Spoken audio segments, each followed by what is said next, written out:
শুভ সকাল বন্ধুরা। আজকে তো অম্বুবাচী ছেড়ে যাবে তোমার হচ্ছে 9:30টায়। তো আমি খুব তাড়াতাড়ি করে স্নানটা সেরে নিলাম। পুজো দিতে হবে আম দিয়ে, দুধ দিয়ে, কাঁঠাল দিয়ে। তো খুব তাড়াতাড়ি সব কিছু রেডি করে নিচ্ছি। কাঁঠালটা খুব সুন্দর, একদম বড় বড় কাঁঠালের রোয়াগুলো।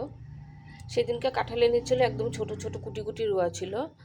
আজকে কাঁঠালটা দেখছি ভালোই আছে।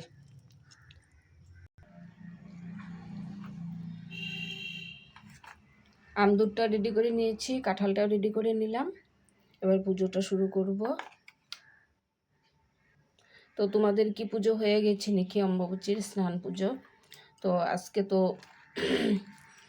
সব কিছু তাড়াতাড়ি করতে হবে, কারণ আবার অম্বুবাচী 9:30টার সময় ছেড়ে যাবে। তো সব কিছু তাড়াতাড়ি রেডি করে নিলাম। আমি কিন্তু এক্সারসাইজটা কিন্তু বন্ধ করি নেই। দেখো, সকালবেলা ঘুম থেকে উঠেছি 4:30টায়। আমি কিন্তু মর্নিং ওয়াকও করেছি। তারপর তোমার 1.5 ঘন্টা ইয়োগাও করলাম। তারপর দেখো এখন বাজে তোমার 8টার সময় স্নান হয়ে গেছে। আমার স্নান হয়ে গেছে, আর পুজোর জোগাড়টাও দেখো হয়ে যাচ্ছে। 9:30টার আগে আমি পুজোটা কমপ্লিট করে নেব, কারণ অম্বুবাচী ছেড়ে গেলে পুজো দুধ দিয়ে পুজো দিয়ে লাভ কী হবে বলো? তো আমি এখন তাড়াতাড়ি পুজোটা দিয়ে নিচ্ছি।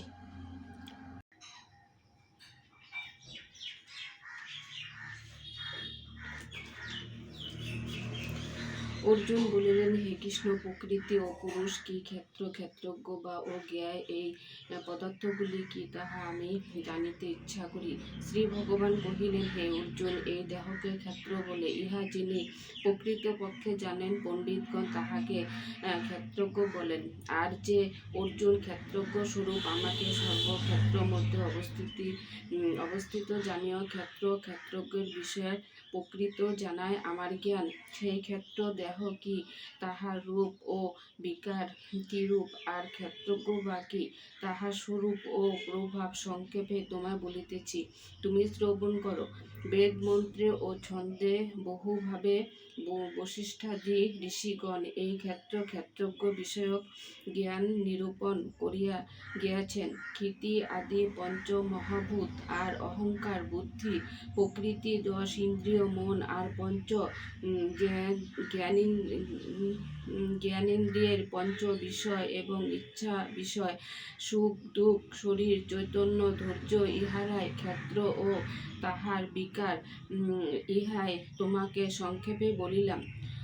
অভিমান শূন্যতা, দম্ভহীনতা, অহিংসা, ক্ষমা, সহনশীলতা, সরলতা, গুরুসেবা, দেহের ও মনের শুচিতা, মনকে সংযত করা, সকল বিষয়ে বৈরাগ্য, অহংকার না করা, জন্ম মৃত্যু, জরারোগ, সুখ দুঃখ, দেশ কিছুতে আসক্তি না করা, পুত্র স্ত্রী গৃহে অনাসক্তি, ইষ্ট ও অনিষ্টের ব্যাপারে সমচিত্ততা, একনিষ্ঠভাবে আমাতে ভক্তি করা, নির্জন স্থানে থাকা, লোকের মধ্যে থাকাতে অনাগ্রহ, গীতা পড়া হয়ে গেলে এবার হনুমান চালিসা পড়বো। রোজ তোমরা হনুমান চালিসা পড়বে। হনুমান চালিসা পড়লে কিন্তু রোগ ব্যাধির থেকে মুক্ত পাবে, সব আপদ বিপদ মানে সব কিছুর থেকে তোমরা রক্ষা পাবে। তো হনুমান চালিসাটা কিন্তু রোজ পড়বে। আমি রোজ গীতা আর হনুমান চালিসা আমি পড়বই, যত ঝড় তুফান বৃষ্টি আসুক না কেন, যতই যা আসুক, আমি গীতা আর হনুমান চালিসা পড়া কোনোদিনও বন্ধ করি না। রজনিজ মনোমুখ সুধারি বরণ রঘুবর বিমল যশো যোগ ফলচারী বুদ্ধিহীন তনু জানিকে সমীর পবন কুমার বলবুদ্ধি বিদ্যা দেহ মহিহর কলেশ বিকাশ। জয় হনুমান জ্ঞান গুণ সাগর, জয় কপিস্তিহ লক জগর, রামদূত অতুলিত বলধামা, অঞ্জলি পুত্র পবন সুত নামা, মহাবীর বিক্রম বজরঙ্গী, কুমতি নিবাস সুমতিকে সঙ্গী, কঞ্চন বরণ বিরাজ সুবেশা, কানল কুণ্ডল কুঞ্চিত কেশা, হাত বজ্র ধ্বজা বিরাজ, কাঁধে মুজ জন সাজ, শঙ্কর সুবন কেশরী নন্দন, তেজ প্রতাপ মহাজগ বন্ধন, বিদ্যবান গুণিয়তি চতুর, রামকাজ করিব আতুর, প্রভু চরিত্র শুনিব রসিয়া, রাম লক্ষ্মণ সীতামন বসিয়া, সূক্ষ্ম রূপ ধরি সেহি দিখাবা, বিকট রূপ ধরি লঙ্কা জড়াবা, ভীম রূপ ধরি অসুর সংহারে, রামচন্দ্রকে কাশ্যবারে, লায় সজীবন লক্ষণ জিয়ায়, শ্রী রঘুবীর হরষিয়রে লায়, রঘুপতি কিনহি বহুত বরা, তুম মম প্রিয় ভরতই সমভাই, সহস্বদন তুম হরি যশ গাবৈ, অশোকই শ্রীপতি কণ্ঠ লগবৈ, সনকাদিক ব্রহ্মাদি মুনিষা নারসার সহিত ঐশা। ভীষণ ভয় পেয়ে গেছিলাম যে পুজোটা কমপ্লিট করতে পারবো কিনা অম্বুবাচী ছাড়ার আগে। তো দেখো এখন বাজে 9:15। তো আমার কিন্তু পুজোটা কমপ্লিট হয়ে গেছে। এই যে খুব ভীষণ ভয় পেয়ে গেছিলাম।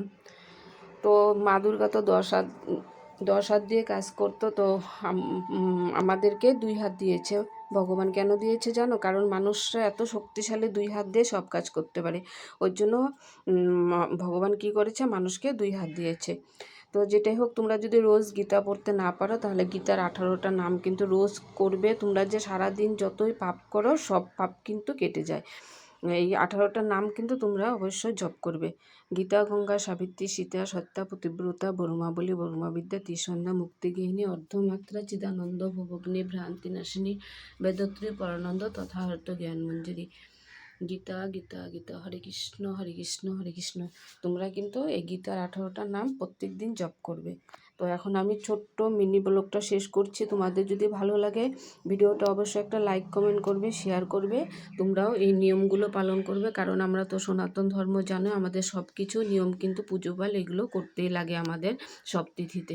তো এখন রাখছি, সবাই ভালো থাকবে, সুস্থ থাকবে, টাটা।